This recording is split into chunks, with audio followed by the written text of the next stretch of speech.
남편 잡아먹은 년한테 줄 밥은 없다. 당장 나가! 어머님 제발 이러지 마십시오. 시집 온 첫날 남편이 죽고 쫓겨나게 된 가련한 여인. 귀신이 나온다는 흉가에 머무는데 배가 고프냐? 이거라도 먹고 가거라. 고스래, 고스래. 내가 보여요? 이 밥 나 주는 거야? 쫓겨난 과부와 배고픈 귀신의 동거. 이 만남이 조선의 운명을 뒤흔들 줄은 아무도 몰랐습니다. 구름야담의 이야기가 계속될 수 있도록 구독과 좋아요로 응원의 마음을 보태주세요. 자, 그럼 오늘도 감동적인 옛날 이야기 지금 바로 시작합니다.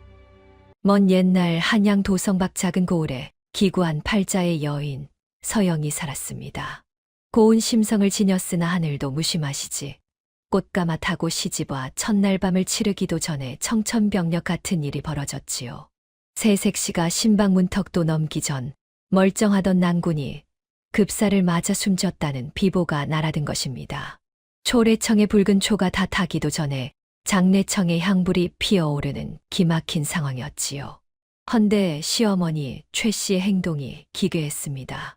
문상객이 오자 대문을 걸어 잠그고는 악을 써댔습니다. 연병이다. 무서운 돌림병이 돌았으니 누구든 얼씬도 하지 마라. 최 씨는 며느리에게조차 시신을 보여주지 않고 한밤중에 멍석에 말아 가묘를 써버렸습니다.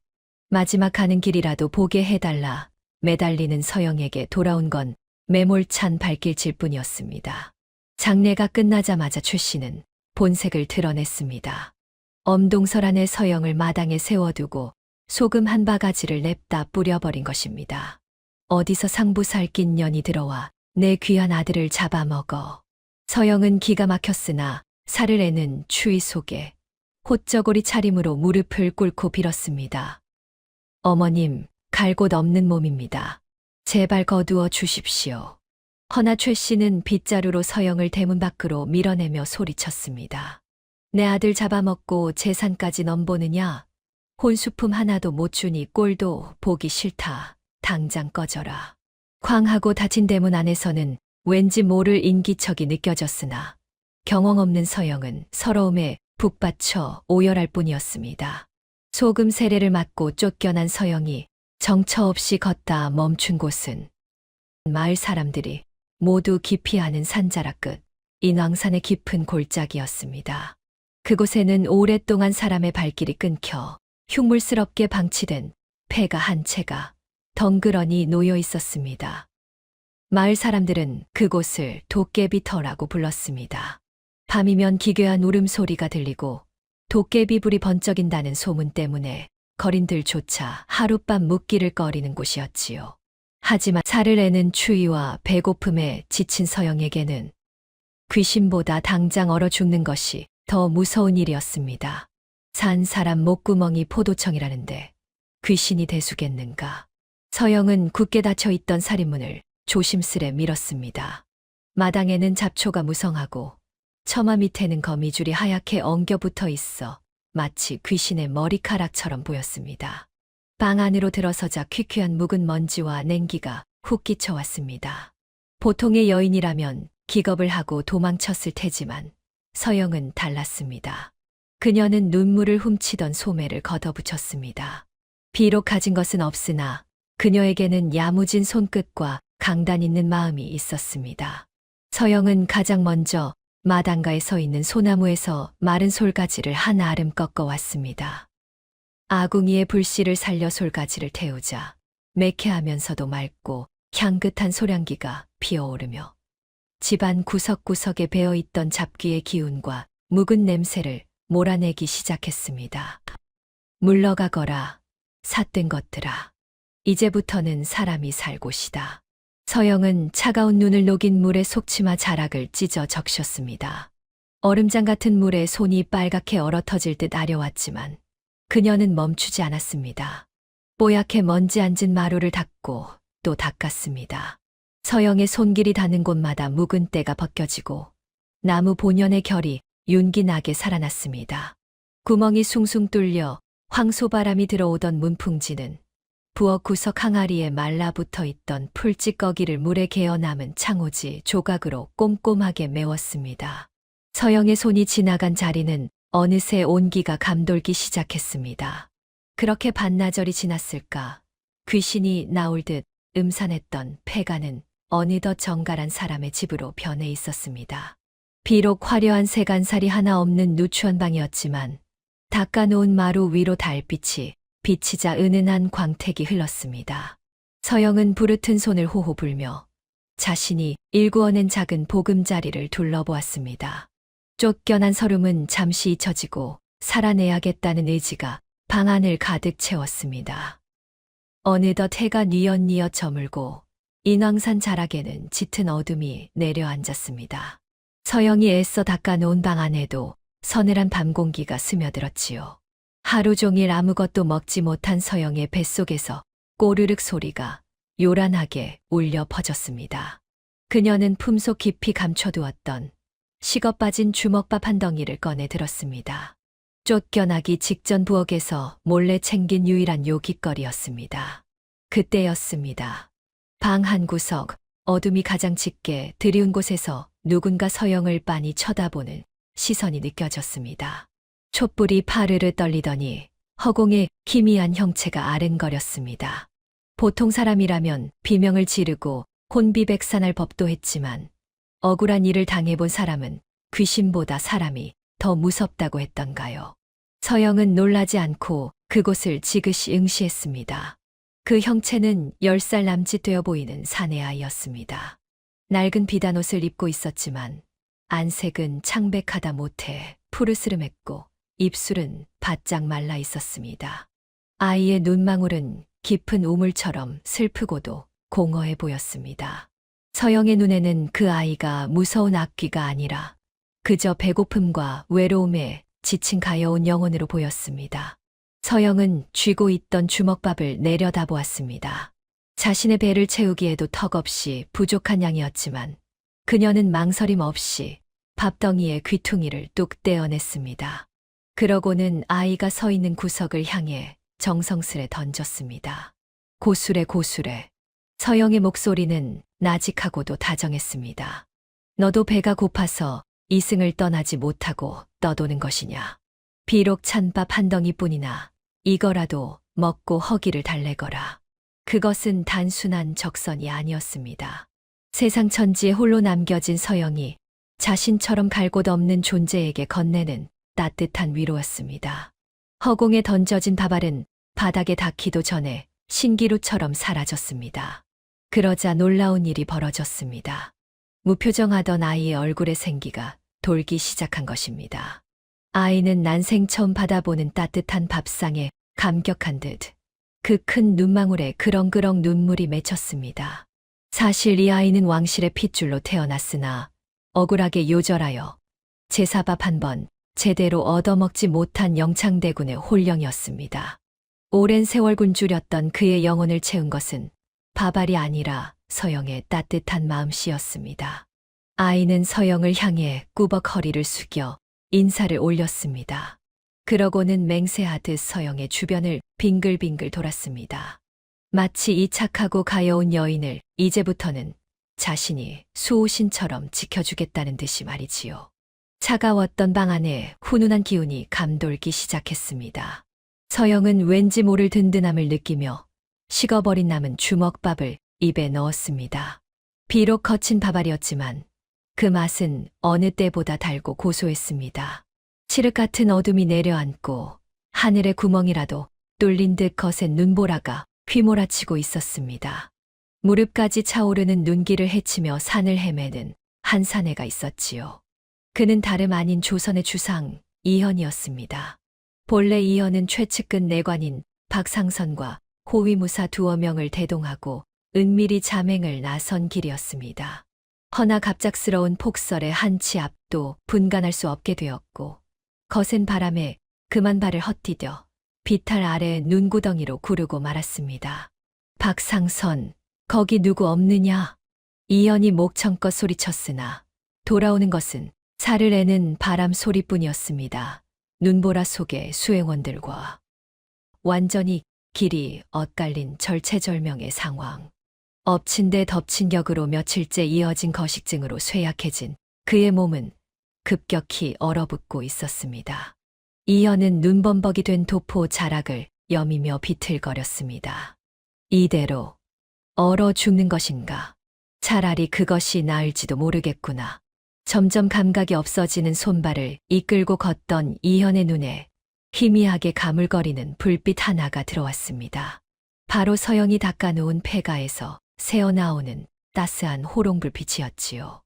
이현은 마지막 힘을 짜내어 그 불빛을 향해 걸음을 옮겼습니다. 그러나 살인문에 다다르기도 전에 다리에 힘이 풀리며 눈 덮인 마당 한복판에 쿵 하고 쓰러지고 말았습니다. 방 안에서 바느질하던 서영은 둔탁한 소리에 깜짝 놀라 문을 열었습니다. 마당에는 한 사내가 하얀 눈사람처럼 눈을 뒤집어 쓴 채 쓰러져 있었습니다. 서영은 침착했습니다. 사내의 파랗게 질린 입술과 꽁꽁 언 손을 본 그녀는 직감했습니다. 이 사람 또한 모진 눈보라 속에 길을 잃고 동사하기 직전에 가여운 처지라는 것을 말이지요. 이보시오, 정신 차리시오. 이러다 얼어 죽습니다. 서영은 호치불을 들고 나가 사내를 감싸 안았습니다. 장정의 몸이라 무거웠지만 이를 악물고 그를 질질 끌다시피 하여 방 안 따뜻한 아랫목으로 옮겼습니다. 서영은 급히 부엌으로 달려가 아궁이에 장작을 더 넣고 불씨를 살렸습니다. 가마솥 바닥에 눌어붙은 누룽지를 긁어 물을 붓고 팔팔 끓여 숭늉을 만들었습니다. 선비님, 눈 좀 뜨고 이것 좀 드셔보시오. 빈속에 온몸을 녹이지 않으면 큰일 납니다. 서영이 숟가락으로 김이 모락모락 나는 숭늉 국물을 떠서 이현의 얼어붙은 입술을 적셔주었습니다. 뜨끈한 온기가 입안으로 스며들자 죽은 듯 누워있던 이현의 눈꺼풀이 파르르 떨렸습니다. 이현은 목구멍을 타고 넘어가는 구수한 온기에 희미하게 눈을 떴습니다. 흐릿한 시야 너머로 호롱불 아래서 자신을 걱정스레 내려다보는 낯선 여인의 얼굴이 들어왔지요. 궁궐의 화려한 당의를 입은 나인도 가식적인 웃음을 짓는 후궁도 아니었습니다. 그저 낡은 무명 저고리를 입은 그러나 눈빛만은 맑은 샘물 같은 여인이었습니다. 정신이 좀 드십니까? 기운을 차리시려면 이 미음이라도 좀 더 넘겨보시지요. 서영은 숟가락에 숭늉을 떠서 묵은지 한 조각을 올려 그의 입가에 가져갔습니다. 평소 수라상의 기름진 음식 냄새만 맡아도 구역질을 하던 이현이었습니다.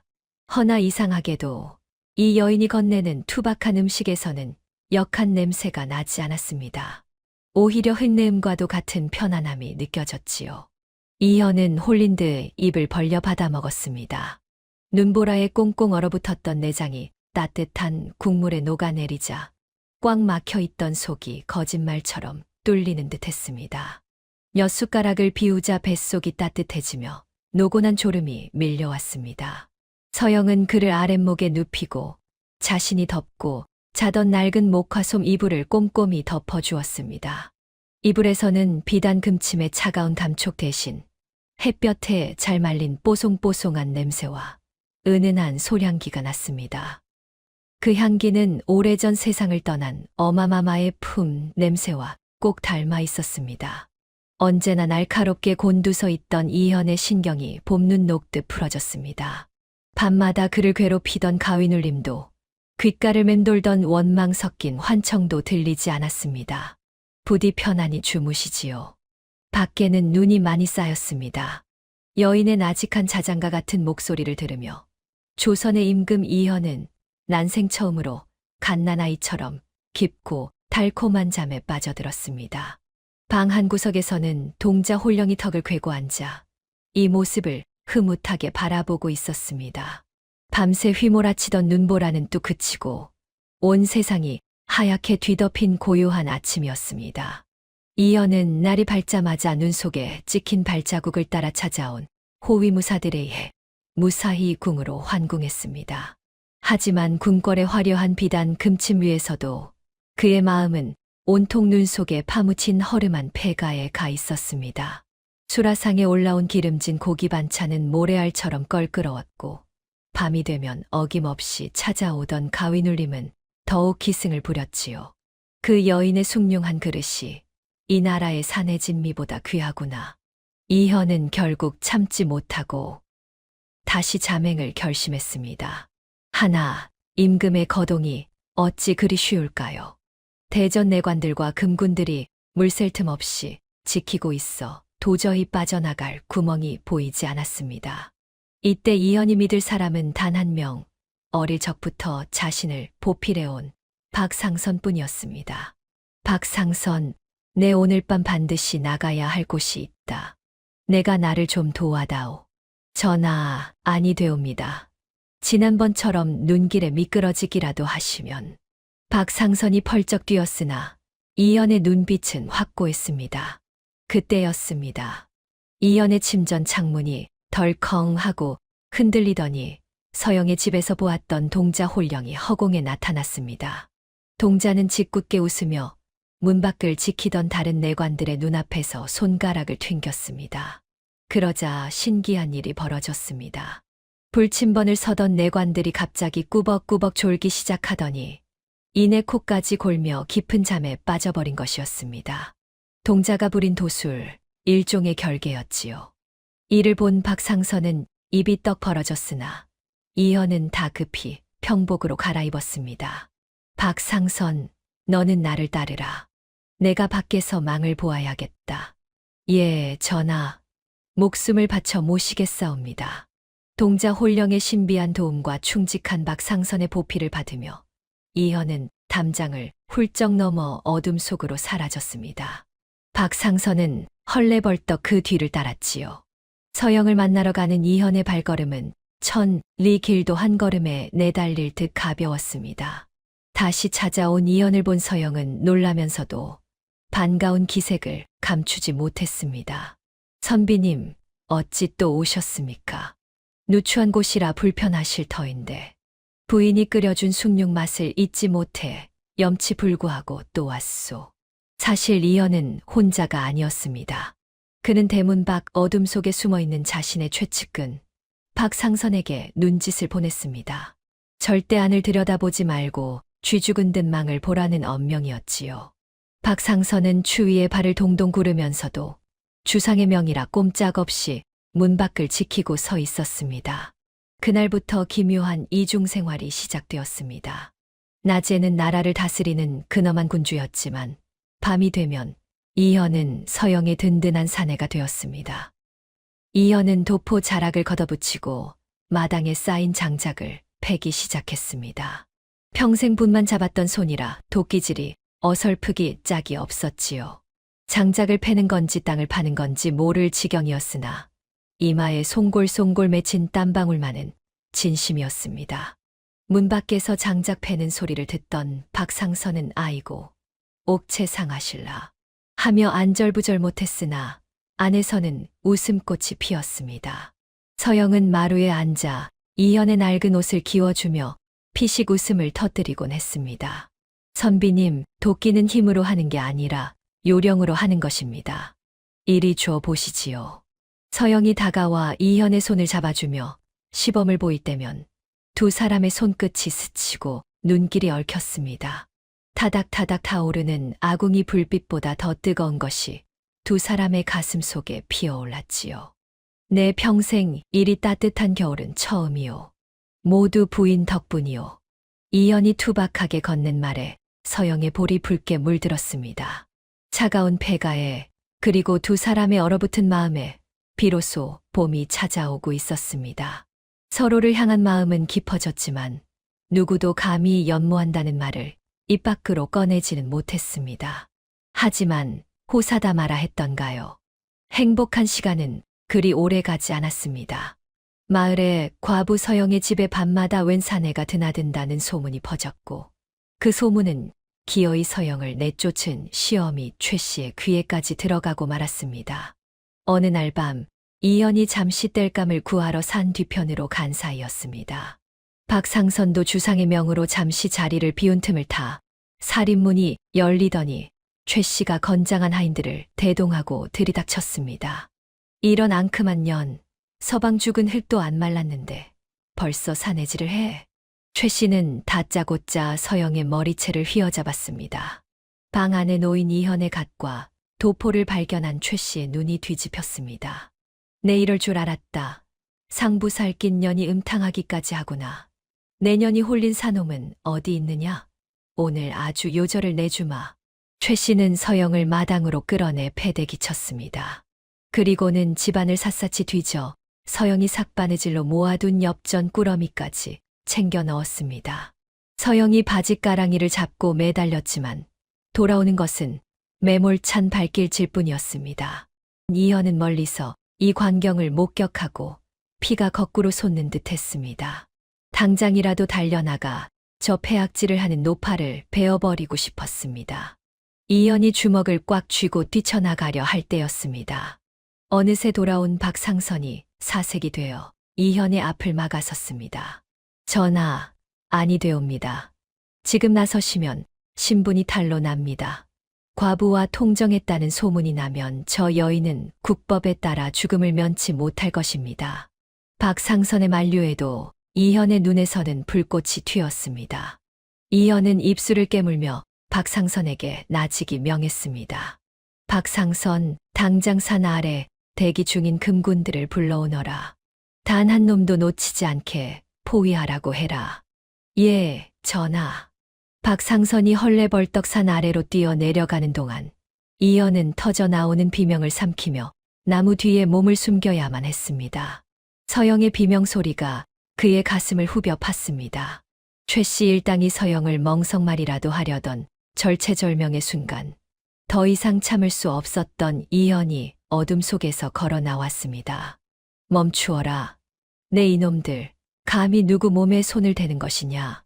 이현의 호통 소리가 쩌렁쩌렁 울렸습니다. 남루한 도포를 입었으나 그에게서 뿜어져 나오는 기세는 천하를 호령하는 제왕의 위엄 그 자체였습니다. 최 씨와 하인들이 멈칫하며 그를 노려보았습니다. 내 놈이구나. 내 며느리를 홀린 놈이 어디서 큰 소리냐. 최 씨가 하인들에게 눈짓을 주어 이현을 덮치려던 찰나였습니다. 산 아래쪽에서 횃불 무리가 파도처럼 밀려오며 우렁찬 목소리가 터져 나왔습니다. 걔 누구 없느냐? 어서 주상 전하를 호위하라. 숨이 턱끝까지 차오른 박상선과 함께 무장한 일금부 도사와 금군들이 들이닥쳤습니다. 순식간에 마당은 관군들로 가득 찼습니다. 주상 전하? 최 씨와 하인들은 갑작스러운 관군들의 등장에 혼비백산하여 쥐새끼처럼 도망쳐 버렸습니다. 마당에는 정적만이 감돌았습니다. 서영은 멍하니 이현을 올려다보았습니다. 횃불 아래 드러난 이현의 얼굴은 더 이상 가난한 선비의 것이 아니었습니다. 뒤따라온 금군들이 일제히 무릎을 꿇고 예를 갖추었습니다. 주상 전하, 옥체 강령하시옵니까? 그 소리에 서영의 얼굴에서 핏기가 완전히 가셨습니다. 자신이 밥을 해먹이고 옷을 기워 입힌 사내가 바로 이 나라의 상감마마라니. 서영은 사시나무 떨듯 떨며 그 자리에 납작 엎드렸습니다. 전하, 죽을 죄를 지었습니다. 천한 과부가 감히 용안을 뵙고 이현이 다급히 다가가 서영을 일으키려 했으나 서영은 뒷걸음질치며 그를 거부했습니다. 오지 마십시오. 소인은 지아비를 잡아먹은 죄인입니다. 제발 소녀를 죽여주십시오. 서영의 눈에서 절망의 눈물이 뚝뚝 떨어졌습니다. 이현은 가슴이 찢어지는 듯 했습니다. 용상에 앉아 천하를 다스리면 무엇합니까? 정작 연모하는 여인 하나 지키지 못하고 이리 떨게 만드는 것을요. 이현은 엎드려 우는 서영의 손을 자신의 두 손으로 감싸 쥐었습니다. 따뜻하고 단단한 온기가 서영의 차가운 손을 녹였습니다. 내가 법을 피해갈 길을 만들 것이다. 나는 너 없이는 단 하루도 살 수 없다. 밥도 먹을 수 없고 잠도 잘 수 없단 말이다. 이현의 눈빛은 간절했습니다. 그는 서영을 골 밖으로 내보낼 생각이 추호도 없었습니다. 하지만 당장 후궁으로 들이는 것은 불가능했습니다. 조정 대신들의 반대가 불보듯 뻔했기 때문이지요. 이현은 기막힌 묘수를 떠올렸습니다. 너를 각심이로 드리겠다. 각심이란 궁궐 부엌이나 상궁들의 처소에서 자비를 해주는 임시 하녀를 뜻하는 말이었습니다. 족보나 신원을 까다롭게 따지는 정식 나인과 달리 각시민은 비교적 들이기가 수월했지요. 내 너를 지방에서 올라온 솜씨 좋은 노처녀라 하여 나의 별식을 만드는 각시미로 드릴 것이다. 아무도 모르게 내 곁에 두어 지킬 것이니 부디 나를 믿고 따라와 다오. 서영은 망설였습니다. 궁궐은 한 번 들어가면 살아서 나오기 힘들다는 무서운 곳이었습니다. 허나 자신의 손을 잡고 애원하는 이 남자의 눈빛을 외면할 수 없었습니다. 무엇보다 그녀 역시 이 가여운 사내를 혼자 둘 수 없었습니다. 전하의 뜻이 정 그러하시다면 따르겠나이다.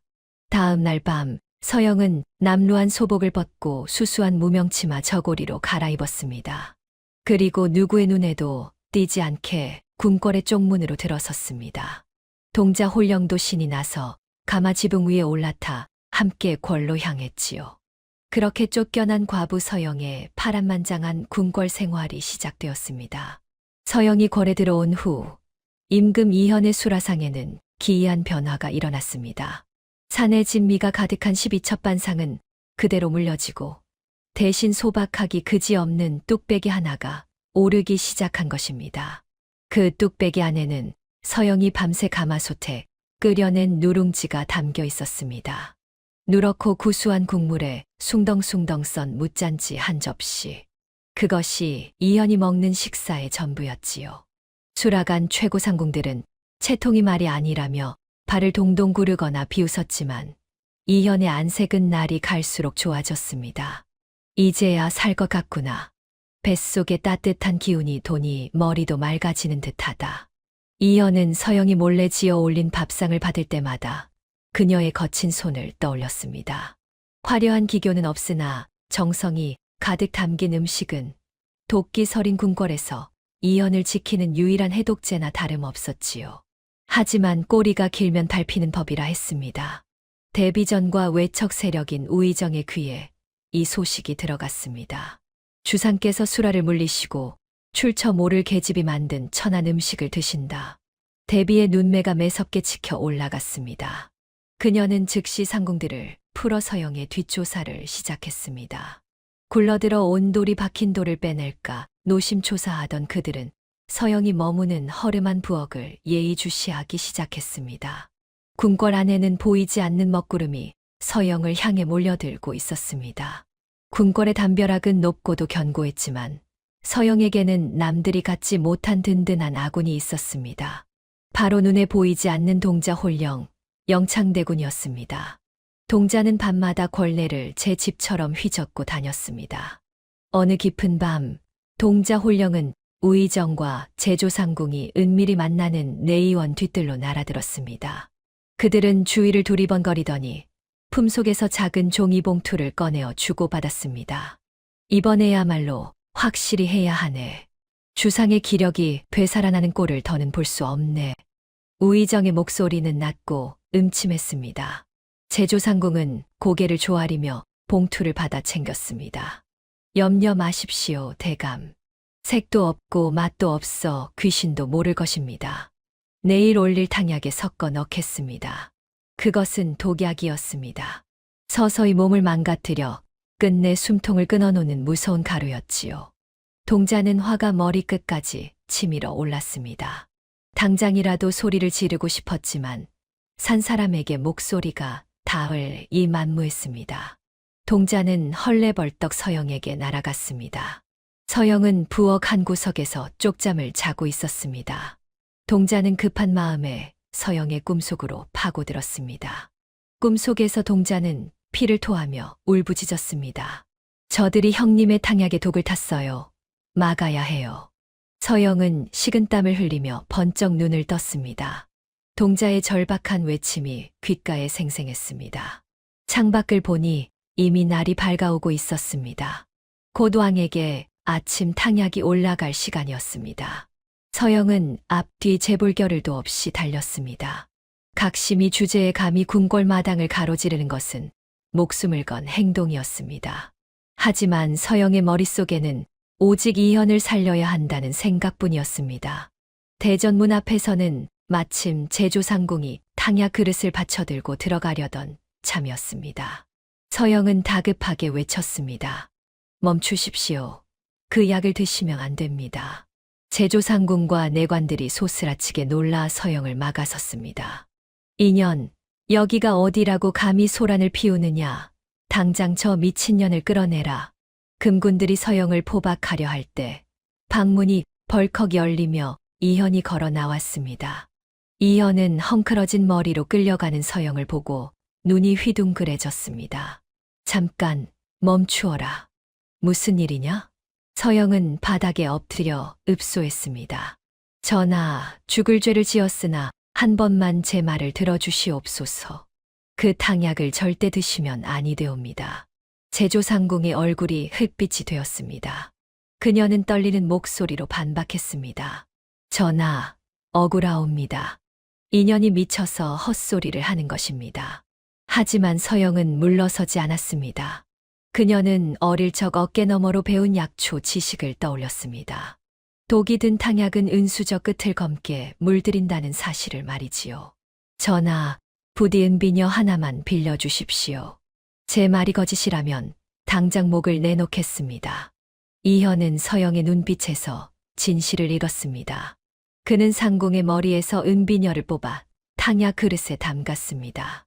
잠시 후 비녀를 꺼내 들자 끝부분이 시커멓게 변해 있었습니다.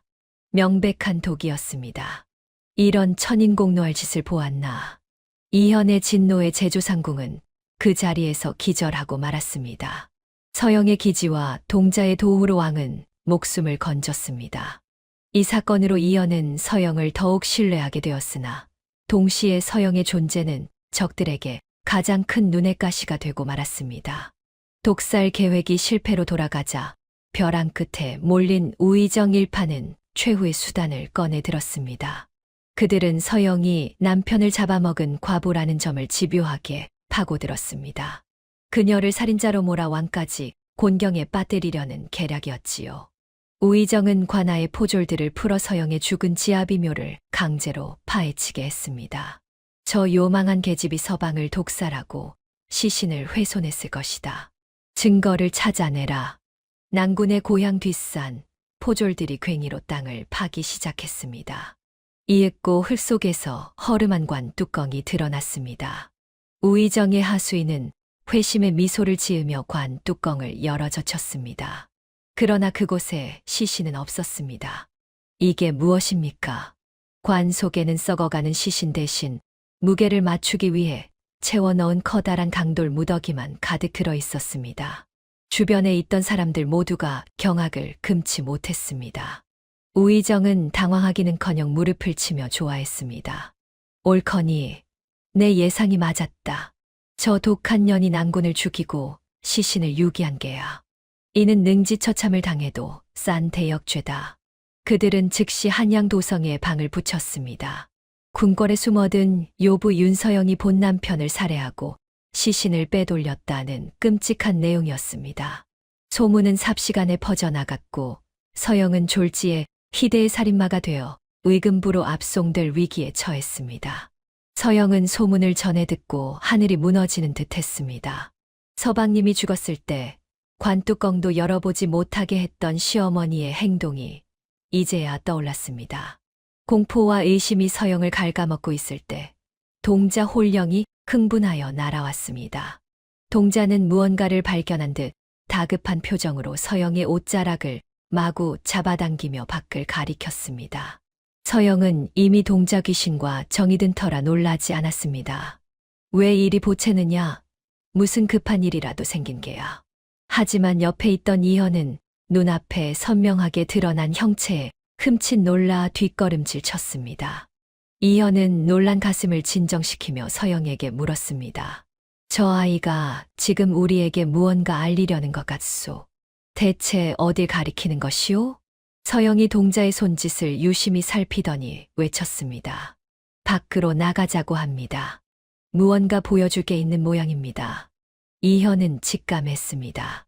이 영험한 존재가 자신들을 진실이 있는 곳으로 이끌고 있다는 것을요. 박상선, 당장 채비해라. 동자가 이현을 이끌고 간 곳은 투전판이 벌어진 시끌벅적한 주막이었습니다.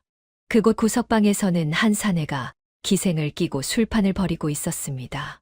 어이 주모, 여기 술 더 가져오라니까.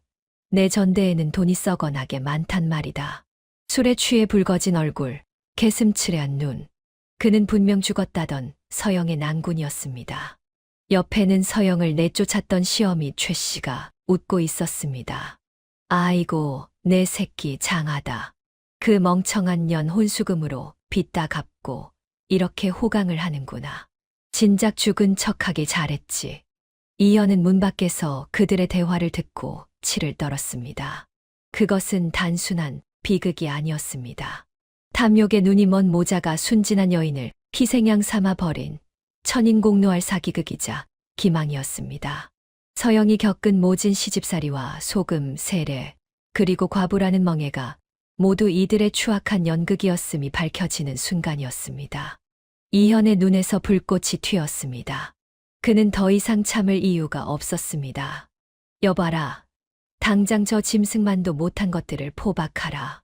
이현의 명호가 떨어지기 무섭게 굳게 닫혀있던 주막의 방문이 박살날듯 열렸습니다. 그 소리에 놀란 최 씨와 아들은 들고 있던 술잔을 놓치고 화들짝 놀라 뒤를 돌아보았습니다. 그들 눈앞에 서 있는 것은 더 이상 남루한 거지 선비가 아니었습니다. 서슬퍼런 눈빛을 번뜩이는 조선의 지존, 이현이었습니다. 네 이놈들, 하늘 무서운 줄 모르고 감히 인륜을 저버리다니. 이현의 호통과 함께 을금부 도사와 포졸들이 들이닥쳤습니다. 순식간에 주막은 아수라장이 되었습니다. 아이고, 나으리, 한 번만 봐주십시오. 우리가 무슨 죄를 지었다고 이러십니까? 최 씨가 발버둥을 치며 소리쳤으나 금부도사는 가차없이 그녀의 팔을 꺾어 포박했습니다. 닥쳐라. 산 사람을 죽은 사람으로 위장하여 조정을 기망하고 죄 없는 며느리를 사지로 내몬 죄. 내 놈들이 짐승이지 사람이냐. 죽은 줄로만 알았던 아들은 사색이 되어 바지춤에 오줌을 지리며 덜덜 떨었습니다. 이현은 그들의 추한 꼴을 내려다보며 차갑게 명했습니다. 이 짐승만도 못한 것들을 당장 형틀에 묶어 한양으로 압송하라. 내 친히 국문하여 그 죄를 낱낱이 물을 것이다. 포졸들에게 질질 끌려가는 두 모자의 비명소리가 밤하늘을 갈랐습니다. 밖에서 지켜보던 동자 홀령은 그 통쾌한 광경에 덩실덩실 춤을 추었고 이현은 꽉 쥐었던 주먹을 풀며 비로소 긴 숨을 토해냈습니다. 이제 서영의 억울함을 풀어줄 시간이었습니다. 다음 날 아침 편전에는 살벌한 긴장감이 감돌았습니다. 우의정과 외척 세력들은 이현을 압박하며 목청을 높였습니다. 전하, 윤서영 그 요망한 계집이 지아비를 살해하고 시신을 유기한 것이 명백하옵니다. 당장 차명에 처하여 국법의 엄중함을 보이시옵소서. 죽여주시옵소서. 전하. 대신들의 빗발치는 상소에도 이현은 미동조차 하지 않고 용상에 삐딱하게 앉아 있었습니다. 서영은 죄인의 신분으로 마당에 무릎 꿇려져 있었지요. 그녀의 얼굴은 창백했지만 눈빛만은 결코 꺾이지 않은 채 이현을 바라보고 있었습니다. 이현이 천천히 입을 열었습니다. 경들은 그 여인이 지아비를 죽였다 확신하는가? 그렇사옵니다. 빈관이 그 증거가 아니옵니까? 우의정이 기세등등하게 외쳤습니다. 그러자 이현이 싸늘한 미소를 지으며 손짓했습니다. 그래, 그렇다면 저기 들어오는 자는 귀신이란 말이더냐? 들라. 대전의 문이 열리고 포승줄에 묶인 두 죄인이 끌려 들어왔습니다. 산발을 한 채 끌려온 이는 다름 아닌 최 씨와 죽었다던 서영의 서방이었습니다. 헉, 우의정과 대신들의 눈이 튀어나올 듯 커졌습니다. 죽어서 백골이 되었어야 할 사내가 멀쩡히 살아서 걸어 들어오고 있었으니까요. 서영 또한 믿기지 않는 광경에 입을 틀어막았습니다. 보아라, 이것이 너희가 죽었다고 우기던 그 시신이다. 이현의 호령의 장내는 찬물을 끼얹은 듯 조용해졌습니다. 최 씨 모자는 용상을 향해 머리를 찌으며 살려달라 빌기 시작했습니다. 상감마마, 죽을 죄를 지었습니다. 빚쟁이가 무서워 잠시 죽은 척했을 뿐입니다요. 그들의 자백은 스스로의 목을 조르는 올가미가 되었습니다. 우희정은 낭패감에 다리가 풀려 그 자리에 주저앉고 말았습니다. 모든 진실이 밝혀지자 이현은 판결을 내렸습니다. 잘 듣거라. 최 씨와 그 아들은 혼인을 빙자하여 혼수금을 갈취하고 멀쩡한 사람을 죽은 자로 위장하여 관아를 속였으니 이는 국법을 우롱한 대역죄에 준한다. 이현의 목소리에는 서리빨 같은 위엄이 서려 있었습니다. 또한 기망하여 맺은 혼인은 원천무효이다. 따라서 윤서영은 과부가 아니며 죄 없는 처녀임을 만천하에 공포하노라. 서영은 그 자리에서 오열했습니다. 남편 잡아먹은 년이라는 지독한 멍에가 벗겨지는 순간이었습니다. 이현은 죄인들을 향해 마지막 심판을 내렸습니다. 저 파렴치한 모자에게 곤장 100개를 치고 변방의 관노비로 삼아 평생 짐승처럼 일하게 하라. 형틀에 묶인 최 씨가 서영을 향해 고개를 돌리며 악을 썼습니다. 며느라, 서영아, 내가 잘못했다. 제발 나 좀 살려다오. 하지만 서영은 눈물 젖은 눈을 닦아내고 차갑게 돌아섰습니다. 그녀의 입에서 나온 말은 비수처럼 날카로웠습니다. 인과응보입니다. 당신들이 뿌린 대로 거두는 것입니다. 곤장이 내려쳐질 때마다 터져 나오는 그들의 비명소리는 서영이 흘렸던 피눈물의 대가였습니다. 그 모습을 지켜보던 백성들마저 속이 다 시원하다며 칭송했습니다. 모든 악연이 정리되고 궁궐에는 다시 평화가 찾아왔습니다. 누명을 벗은 서영은 더 이상 숨어 지낼 필요가 없었습니다. 이현은 정식으로 교지를 내려 서영을 종이품 수기로 책봉하였습니다. 쫓겨난 과부에서 임금의 여자가 된 그녀의 인생 역전은 장안의 화제가 되었지요. 첫 합방 날 밤 은은한 촛불 아래 두 사람이 마주 앉았습니다. 이현은 서영의 고운 손을 잡고 다짐하듯 말했습니다. 그동안 고생 많았다. 이제 다시는 내 눈에서 눈물 나게 하지 않을 것이다. 전하, 성은이 만극하옵니다. 두 사람의 그림자가 하나로 포개질 무렵 방 한 구석에서 희미한 빛이 피어올랐습니다. 동자 홀령이었습니다. 동자는 이제 더 이상 창백하고 슬픈 얼굴이 아니었습니다. 해사하게 웃는 얼굴로 큰 절을 올렸습니다. 이제 두 분이 함께 계시니 저는 마음 놓고 갑니다. 부디 100년해로 하세요. 서영은 눈물 젖은 눈으로 허공을 향해 손을 흔들어 주었습니다. 부디 좋은 곳으로 가시지요. 그 은혜 평생 잊지 않겠습니다. 동자 홀령은 반딧불이처럼 고운 빛이 되어 밤하늘로 훨훨 날아올랐습니다. 오랜 시간 이승을 떠돌던 가여운 영혼이 비로소 안식을 찾은 것입니다. 그로부터 몇 년의 세월이 흘렀습니다. 어느 따스한 봄날 인왕산 자락의 그 폐가 앞에는 화려한 가마 행렬이 멈춰 섰습니다. 이제는 중전의 자리에 오른 서영과 이현이 아이의 손을 잡고 추억의 장소를 찾은 것입니다. 무너질 듯 위태로웠던 폐가는 온데간데 없고 그 자리에는 흐드러지게 핀 찔레꽃 덤불만이 가득했습니다. 척박한 땅에서도 기어이 꽃을 피워내는 찔레꽃은 모진 시련을 이겨낸 서영의 삶과 꼭 닮아 있었습니다. 어마마마, 저기 나비가 있습니다. 서영은 미소를 지으며 아이의 머리를 쓰다듬었습니다. 그래, 아마도 우리를 지켜주는 고마운 분일 게다. 이현이 서영의 어깨를 감싸 안으며 찔레꽃 향기를 깊이 들이마셨습니다. 고맙소. 내 인생 가장 추운 겨울에 찾아와 나에게 봄을 선물해 주어서. 전하, 저야말로 전하를 만나 비로소 꽃을 피웠습니다. 두 사람의 행복한 웃음소리가 봄바람을 타고 온 산천에 퍼져나갔습니다. 옛말에 이르기를 하늘은 스스로 돕는 자를 돕는다 하였습니다. 모진 풍파 속에서도 정직과 따뜻함을 잃지 않았던 서영의 이야기는 오늘날까지도 우리에게 잔잔한 희망을 전해주고 있습니다. 다음 영상을 빠르게 만나보시려면 좋아요와 구독을 눌러주세요. 그럼 더 재미있는 영상으로 찾아뵙겠습니다. 모두 행복한 하루 보내세요.